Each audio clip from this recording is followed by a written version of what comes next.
unhelpful noise outside right now. Shouldn't pick up much. Anyway. I should lead because... Well, actually... Doesn't it matter? That doesn't work Doesn't anymore. matter. We can just put this in the podcast. That'll be great. It's all change. Welcome, listeners. This is the Religious Studies Project. You've been waiting for this all summer or all winter if you were in the Southern Hemisphere. I'm Chris Cotter. I'm joined by... David Robertson. But this might be the last one where we do this. I'm Chris and he's David bit that we've been doing for... So long now. So long. Why is that, Chris? Well, we're shaking things up a little bit.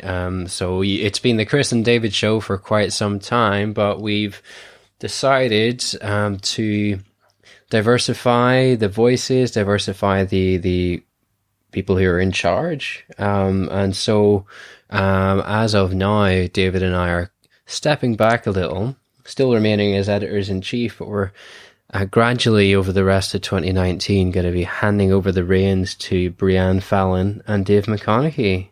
So next week you'll be hearing from Dave McConaughey, and Chris and I will be there. And the week after that you'll be hearing from Brianne with Chris and I. And after that, who knows? It'll be the Brianne and Dave show. But we'll still be popping up from time to time, and other people maybe. Yeah, so we'll tell you more about that afterwards. But now, coming back with a bang, this is an interview that Sydney Castillo recorded for us at the EASR conference in Tartu, Estonia. So thanks very much to all the organisers there for facilitating it.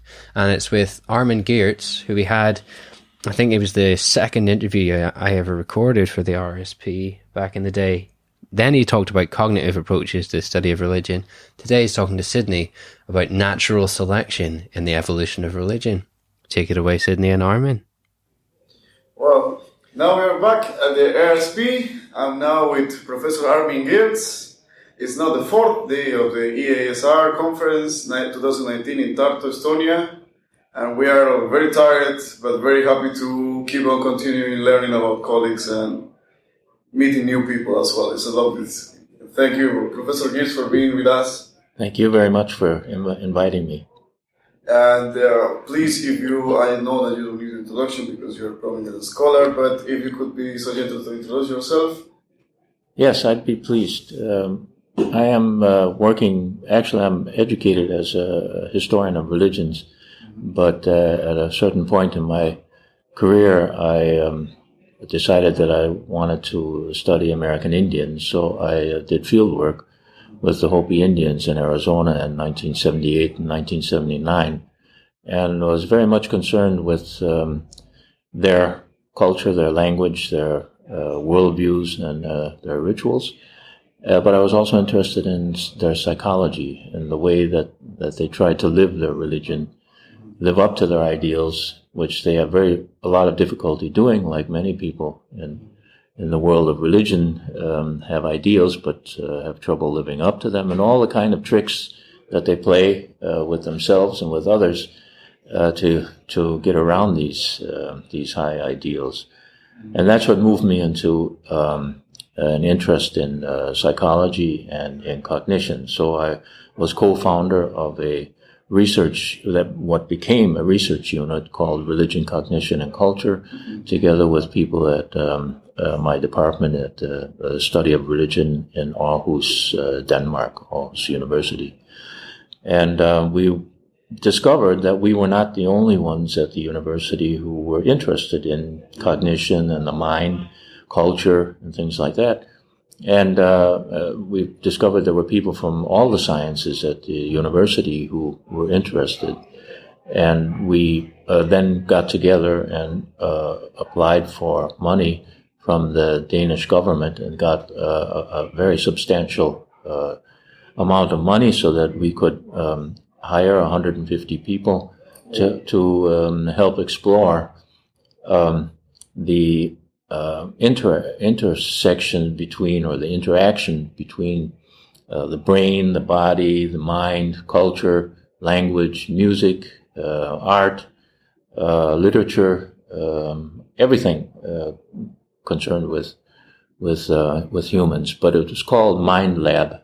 So it was also an attempt to combine various methodologies from both experimental methodologies, but also to historical methodologies, field work, sociological and psychological methodologies, and so on. And this spirit, this is something that, this interdisciplinary spirit is something that I've been very much involved in, and I've been trying to take this tendency, it's happening all over the world, of course, but taking this tendency back to the history of religions and other disciplines like history and literature and archaeology and things like that, to try and get people to become engaged in some of the insights that cognitive approaches have reached, but also psychological approaches, neuropsychological approaches, and ultimately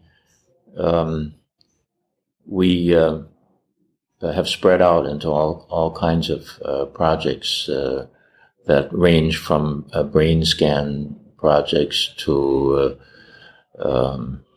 laboratory experiments on pain, to fieldwork studies of people performing extreme rituals like firewalking and piercing and things like that, but also testing some of the main hypotheses that have been developed in the humanities, such as Durkheim's ideas about collective effervescence and how rituals sort of reconfirm the group, reconfirm sociality, and so on, just as an example.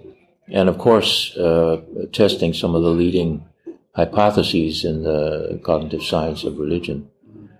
I helped establish the International Association for the Cognitive Science of Religion, and currently I'm editor of the Journal for the Cognitive Science of Religion with Equinox.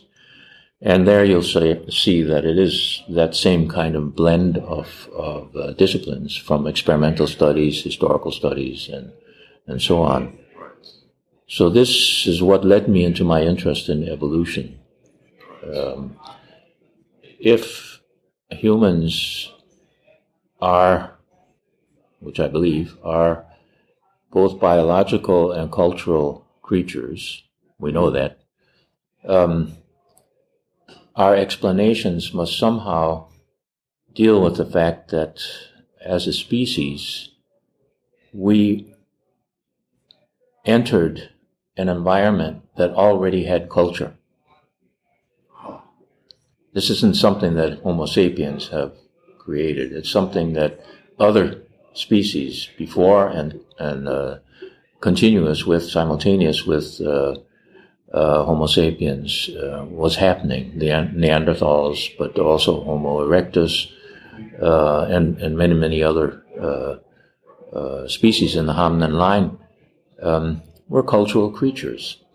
So my main criticism of the CSR, even the cognitive science of religion, called the CSR, my main criticism is that this focus on looking at mental representations as a causal explanation for cultural variations is not quite enough, and mainly because we are born into cultural frameworks and networks and so on. And I think that any proper evolutionary explanation of the emergence and evolution of religion should deal with all those factors and not just find one causal factor. It just doesn't work. I mean, we're much too complicated creatures. And by the way, a lot of all creatures are also complicated, and there are no just one single causal factors in the development of life. Right. That would be like one of the main critiques that has been done to the CSR, since its establishment in 20 years ago? Well, the cognitive science of religion arose, among other things, also as an expression of evolutionary theory, evolutionary assumptions about how religion arose and how it is passed on. Pascal Boyer's work on tradition, he had always been interested in tradition. What kind of psychological mechanisms are involved in passing on tradition? Mm-hmm.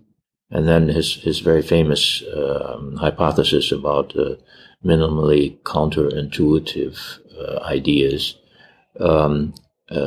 he used as an explanation for what kind of ideas are passed on from generation to generation. What kind of ideas are we attracted to? And in these religious perspectives, it usually involves ideas about creatures who are counterintuitive in the sense that they can do things that normal humans can't. Okay? So they can fly in the air, or they can be invisible, or they could transform themselves into a statue or a tree or whatever.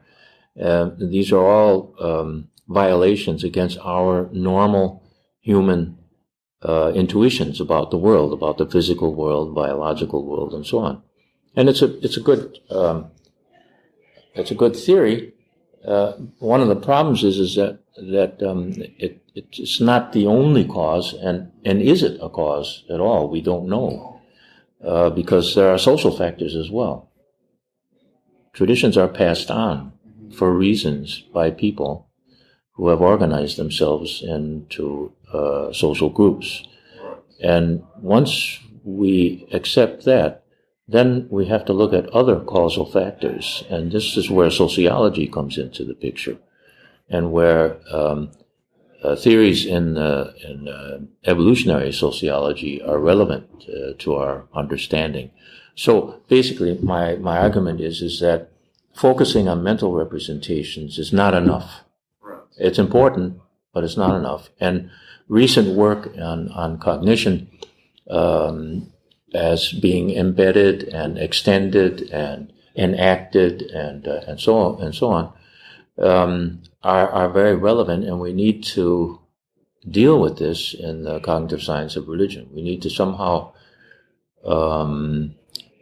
integrate these new movements or these new ideas so that we can better understand humans and better understand human cognition. I think that delves into more what about your presentation was. Yes.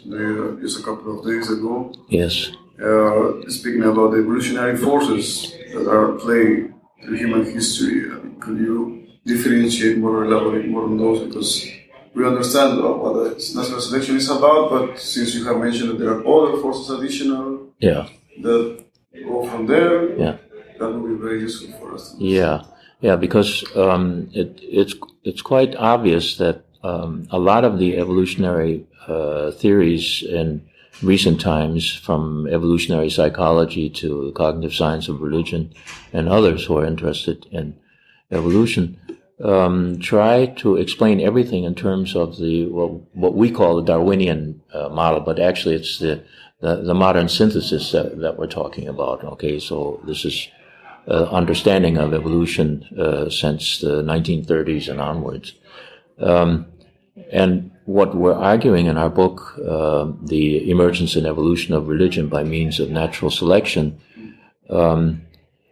is that the Darwinian explanation can only go so far.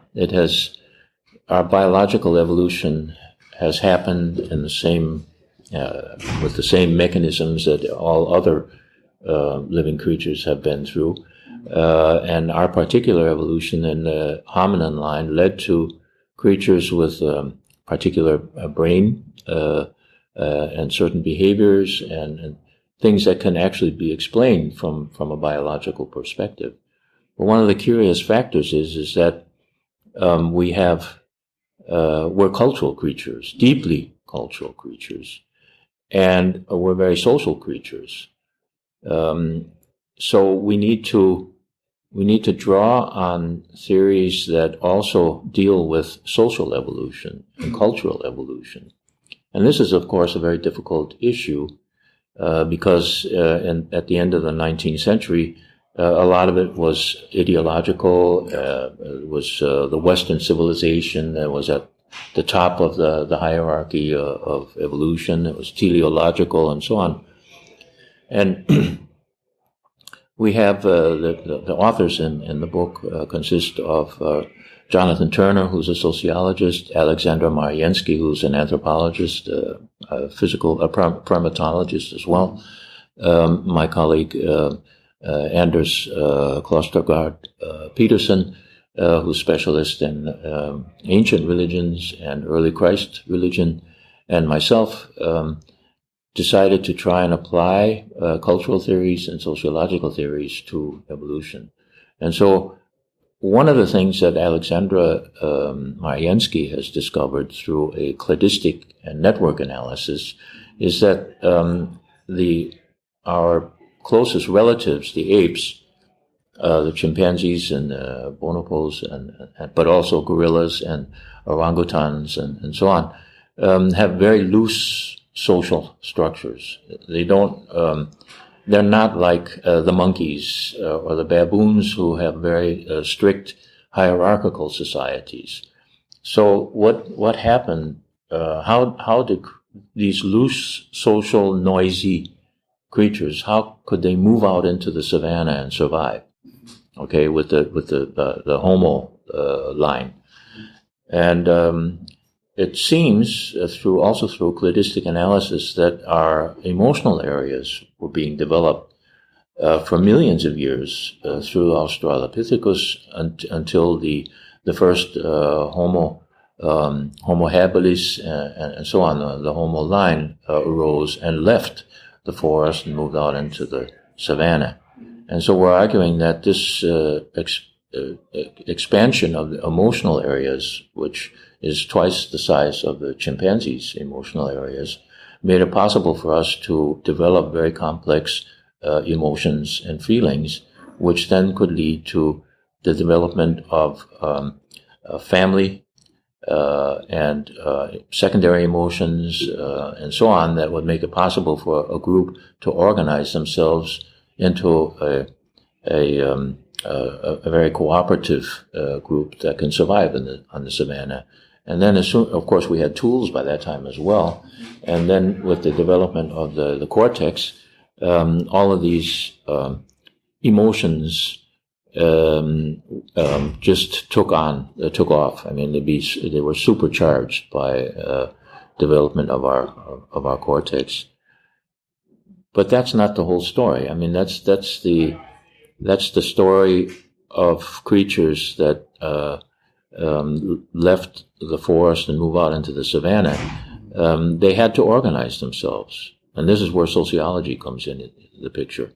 They had to organize themselves so that they could deal with new environments, deal with new threats and new insecurities and so on. And so we're arguing that there are at least 4 other selection mechanisms in the history of religion, the evolution of religion. So these are differentiated. I mean, they follow the same logic of natural selection, that from moral synthesis, but they divide, differentiate themselves. Yeah. In a sociocultural way or something like that. Yeah, because what we're arguing is that it's still selection that's going on, and a lot of it is blind, but a lot of it is not, because humans have motives and they try to take control of their own evolution, and we've done that ever since we have gotten symbolic competence. We have literally been able to, maybe not from the start, but at least talk our way into new ways of organizing ourselves and new ideas and values and so on. This would be the cultural aspect. So we have the social, we have the cultural mechanisms. And so we're saying, okay, one of the mechanisms, we've drawn on the names of people from the old sociology, not because we accept everything that they've said, but because some of their insights are still relevant today. So this first challenge moving out into the savannah was simply to organize themselves. Mm-hmm. We call that Spencerian type 1. To deal with both our needs as human beings, especially emotional needs, but also, of course, survival needs, and a way of sort of gathering around a central symbol. We call it a totem, but we're not thinking of totemism as such, but some kind of a symbol of the group, of the values that the group cherish, and so on. And then when you get several groups who are beginning to compete in a particular environmental niche, this is a different kind of selection pressures that are at play. This we call Durkheimian, but not from Durkheim's book on religion, but from his book on social organization. Oh. So it's kind of an ecology of movements, of social movements trying to survive in an environment.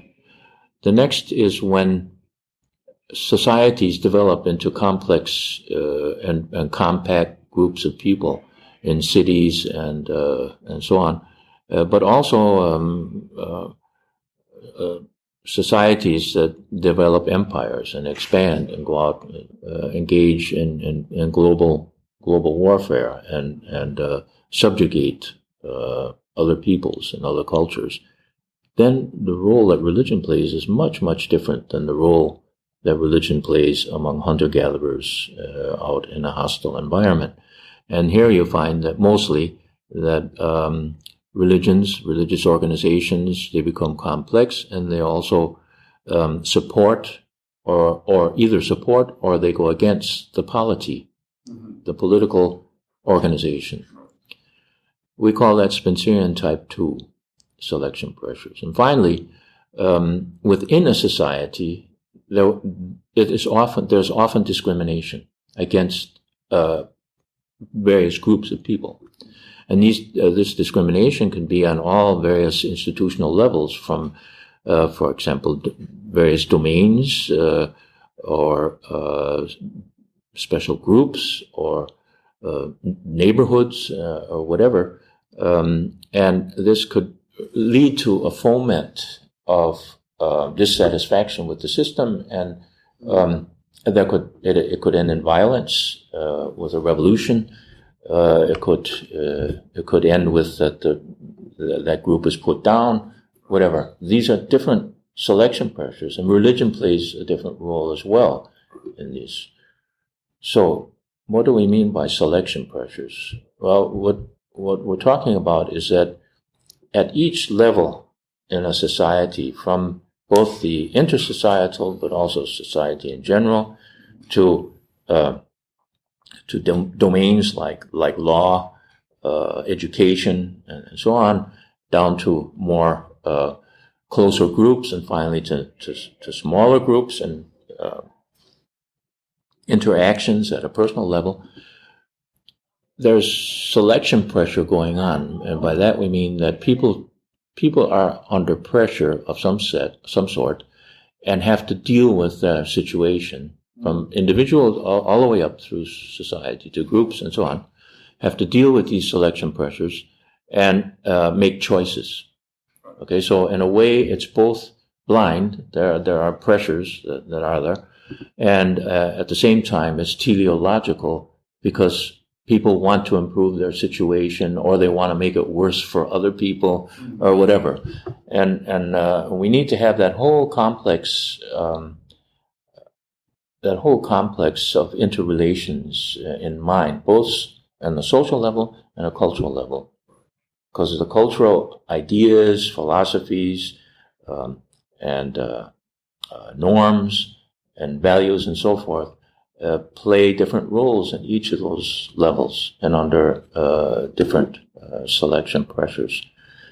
So this is what we're trying to do in our book, and I think it will help us to be able to explain things and not feel so bad that we can't directly apply biological theory on human culture and social situations. Mm-hmm. So one of the examples that I use to show what we're talking about is, for example, if a parliament decides to change the law on education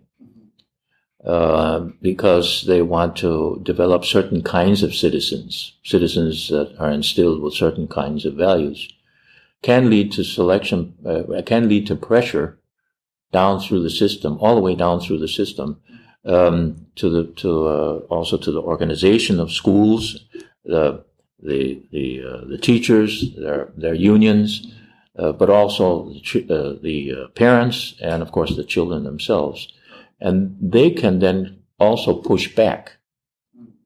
They can say, "Look, we don't like this. We want it to be organized in another way. We want our teachers to have more time to prepare their classes, and we want better wages for them. It's very important." And this will then send pressure back up, and maybe it will affect the politicians, maybe not. And this is it's all a very dynamic situation, and a lot of it is evolutionary. A lot of it is blind, but a lot of it is also motivated, right, with goals. I think that adds another understanding of how we can understand social processes altogether. Yes. We have this scope in mind. Yes. And it's important for us to pay attention to what, as scholars of religion and as people who are interested in the cognitive science of religion, to look back at what sociologists have found, and at the same time what cultural theorists have found, instead of trying to reinvent the wheel or to find just one explanation, the so-called magic bullet that explains everything. And this is where I argue, coming back to my original point, that mental representations are only a small part of what it is to be human and what I consider to be cognition, right, which is not just what's going on in the brain. Excellent. So it has been a pleasure to have you here at the Release Science Project. We have a lot of insights. Thank you. From your interview, and we hope to have you again. Thank you very much. I enjoyed very much being with you. Thanks so much to Armin Geertz and Sidney Castillo there. Sidney did a superb job at the EASR as our representative there, and thanks again to the EASR for facilitating that. He recorded a number of interviews which are going to be coming up. We'll space them out over the coming weeks and months. I keep saying we. It's they'll be spaced out. Absolutely. Over the coming weeks and months. Next week, however, isn't Sidney Castillo. It's an interview that I recorded with Tisa Wenger at the German Association conference in Hanover just a few weeks ago, where Chris and I were invited. And the interview is about how religious freedom makes religion. And also, if you check out our YouTube channel, we uploaded our keynote address that was delivered at the German Association conference to YouTube. We called it Religious Studies After World Religions, and it's a little bit, it was described as a Lynchian experience, because we had to record the keynote in a hotel in Amsterdam whilst we were stuck on our way to Hanover. So hopefully you'll enjoy that if you haven't seen it already. We should also flag up that another addition to our editorial team is Ben Marcus of the Religious Freedom Center. You'll have heard him in a few podcasts over the last year, and he's joining us as our sort of marketing guru. So he'll be dealing with, a bit of the Patreon stuff and the advertising stuff, but also he's got some really exciting ideas of how we can maybe better utilize all the existing content on the RSP and try and make us more useful for various educational contexts and for public consumption. So that's going to be developing over the next academic year. Yeah, and part of the reason for Chris and I handing the reins over to Dave and Brianne and Ben is to allow us to make these more kind of innovative changes and develop in future. We've got a nice system running here, but up until now it's required us to be doing a lot of the week to week legwork. So we've never got to any of these sort of new ideas that we've had for a long time. So that's part of the reason for the changes. Also, just, because we need to let somebody else take their spin on it. Yeah, and we're really looking forward to that first time that a podcast appears on our mobile devices without us having done anything. I've said this joke several times, but I don't think I've said it on air, which is that we're moving from charismatic authority to institutional authority. We never saw the podcast as being about us, so it was always intended to be passed on. So to be a project, to be a larger project and an international project. You'll notice that, Dave's in the US, Brianne's in Australia, Sydney's from South America, but is based in mainland Europe. Now we're reinforcing the idea of the religious studies. It's not the British Religious Studies Project; it's the Religious Studies Project. And with that, come back next week and hear David talking to Tisa. But for now, thanks for listening. The Religious Studies Project is sponsored by the British Association for the Study of Religions, the North American Association for the Study of Religion, and the International Association for the History of Religions. The Religious Studies Project is produced by the Religious Studies Project Association, SCIO, a Scottish charitable incorporated organisation, charity number SC047750. Brought to you by editors Brianne Fallon and David McConaughey, and founding editors Chris Cotter, that's me, and David Robertson, that's him. Our features are edited by Rebecca Barrett Fox, with marketing managed by Benjamin Marcus. Our Opportunities Digest managed by Ella Buck, podcast transcription by Helen Bradstock, and social media managed by Ray Radford. Don't forget, you can support the project by using our Amazon.com.co.uk and .ca links, or donating at patreon.com/projectrs. And you can find us on Facebook, Twitter, YouTube, iTunes, and other portals. Thanks for listening.